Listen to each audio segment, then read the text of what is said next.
To qualify for a Vantage score, you have to have one open undisputed account at least 1 month old.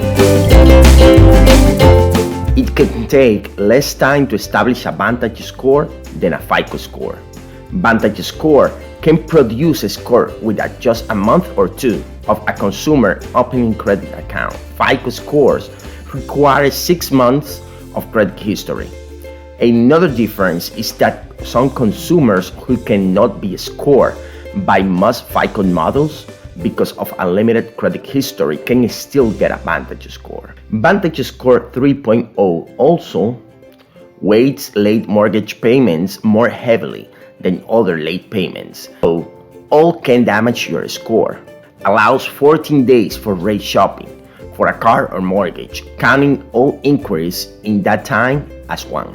Make allowances for consumers affected by natural disasters.